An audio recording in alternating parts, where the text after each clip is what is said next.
সকল জল্পনা কল্পনা শেষ করে অবশেষে 2 সপ্তাহের জন্য যুদ্ধবিরতিতে সম্মত হলো উভয় দেশ, ইরান ও আমেরিকা।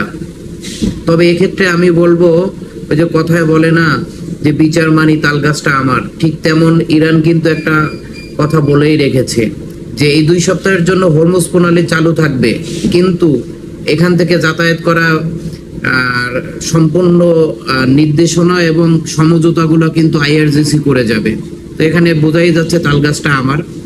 আবার ওদিকে আমেরিকা তথা ট্রাম্পকে দিয়ে তো বিশ্বাস নাই, তারা তো আবার যে কোনো সময়ে নিজের প্রয়োজনে আঘাত হানতে পারে। সেক্ষেত্রে ইরানকে আরো বেশি সচেষ্ট থাকতে হবে, এবং যদি এই 2 সপ্তাহের মধ্যে এমন ধরনের কার্যক্রম হয় তাহলে উচিত আমেরিকা তথা ট্রাম্পকে একদম ধূলিসাৎ করে দেওয়া। যাই হোক, আমরা বিশ্ববাসী তাকিয়ে আছি যাতে যুদ্ধ বন্ধ হয় পার্মানেন্টলি, এবং ট্রাম্প তথা আমেরিকা যাতে পরবর্তীতে আর কোনো ধরনের কার্যক্রম, শয়তানি কার্যক্রম করতে না পারে, যাতে পুরো বিশ্ববাসী তাতে ক্ষতিগ্রস্ত হয়। ধন্যবাদ সবাইকে।